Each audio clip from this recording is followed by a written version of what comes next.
this is a zakah that every Muslim must give. Now what happens in a Muslim country, they used to have zakah collectors that used to go from town to town to collect the zakah, so nobody misses it. But nowadays, I'm not sure if they have that system in Muslim countries, but when we're living in a Western country, we don't have that system. We don't have zakah collectors, so morally every individual should give their zakah themselves.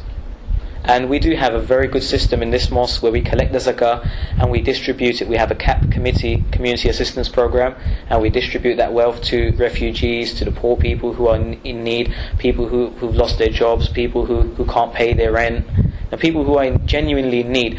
And our community assistance program is open for non-Muslims too. It's not just for Muslims, and we have helped many non-Muslims in the past.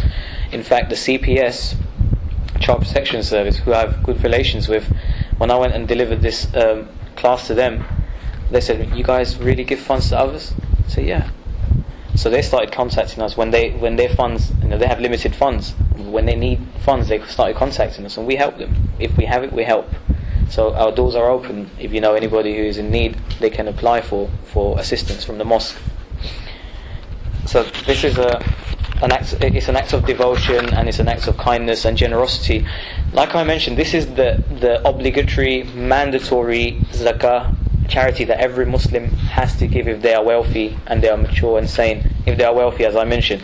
Other than that, a person can give as much charity as they want on a daily basis, on a weekly basis. That charity could be given to a mosque, to an Islamic organisation, to a hospital, to a poor people's home, poor person's home, or an orphanage. Like we have orphanages in our countries as well. We have orphanages here, so we can give general charity to any of these causes. But this cause must be this 2.5% has to go to poor people only. It can't be used for mosque or Islamic school or anything like that. The fifth pillar of Islam is the Hajj. Hajj is an event that takes place in the 12th month of the Islamic year, which is pilgrimage to Mecca. Pilgrimage to Mecca.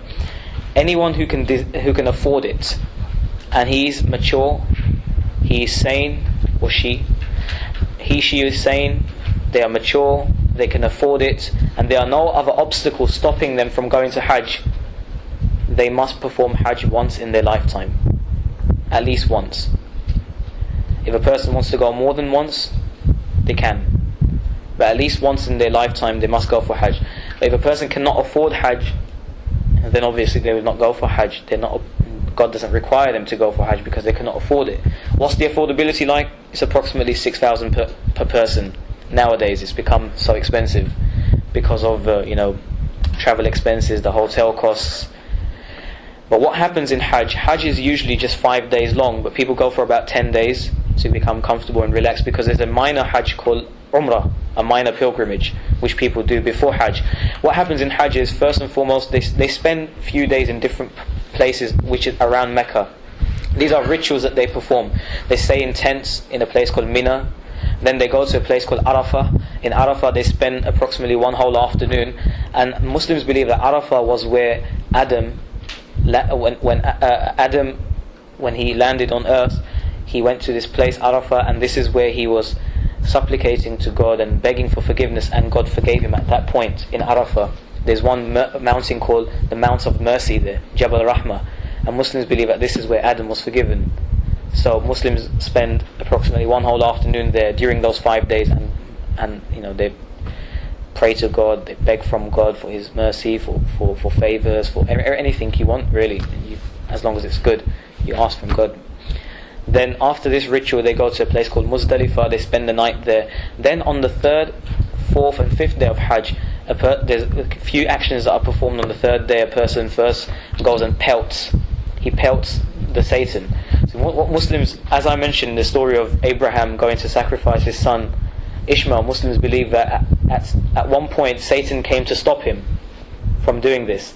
So he pelted Satan and Satan disappeared. Then it happened again, and it happened again 3 times. So there's 3 points there in Mina, which is near Mecca, where Muslims pelt the Satan, just to commemorate the action of Abraham, just to be the same as Abraham. It's a ritual. After that pelting, then Muslims are required to shave their heads. Men and females would just clip very small amount of their hair, so they can't become like the men. Hair is beauty for a female. Males are required to shave their heads.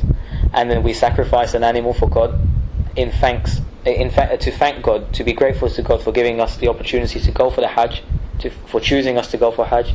Then we go to Mecca, back to Mecca, and we make a circumambulation around the black building which is known as the Kaaba. So these are the 4 rituals that are performed on that day, the 3rd day of Hajj.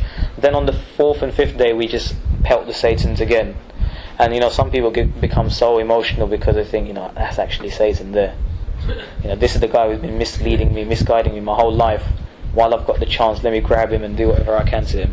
So people become emotional and they start throwing big stones and rock, and some people throw their handbags and throw their slippers, and you can get hurt. And if you may have witnessed in the news a few years back, it happened almost on an annual basis. A lot of people died in that event because it's like a stampede. There's millions of about 3.5 million people assemble for the event of Hajj. Okay, and everyone's going to do that pelting. And so what they've done now, the Saudi government, is they've built tunnels, bridges, so that there's about 4 or 5 floors now where you can pelt from, rather than just the one floor. So it's made it a bit easier, but still the crowds are just so huge. Did anyone go for Hajj last year, in 2009? You went for Hajj in 2009? Were there huge crowds? There was approximately almost 5 million people. 2008, sorry. Yeah. And you saw, and even though there were bridges... But there's older men that were so emotional about it, they take their shoes and they'll throw it. They're a mile away from the stone. Yeah. And you see some poor fella in the front just get hit with it. You hear these laughs. It's pretty well, I remember when I went for the Hajj in '98. Alhamdulillah, thank God I had the chance to go for Hajj, and there was a group of, I think, Malaysian females. They were holding each other's hands, and they were running through the group, through the crowd, and it was funny. It was funny, but it was also crazy at the same time, because they were really short, okay, and the way they just ran through you, it was scary. You can drop and get hurt.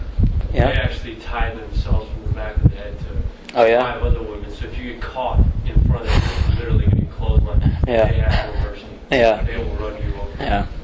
Well, so this is what happens in Hajj, unfortunately, but it shouldn't. It's a very spiritual occasion, and any Muslim who goes for Hajj, it changes their life. When they return from Hajj, they want to become a better person. It's a very emotional occasion for them to go to the roots of their religion and to perform rituals there that they hear about their entire lives. So when the person returns from Hajj, and when he sees the house of God, the Kaaba, for the last time, it brings emotional tears to one's eyes, and it's a very emotional occasion for a person. But anyway, that's the rituals of Hajj. A lot of them have roots from the time of Abraham, and it's a practice that was practiced in Arabia from the time of Abraham right to the Prophet Muhammad. It's just a continuation of that same ritual that Abraham practiced.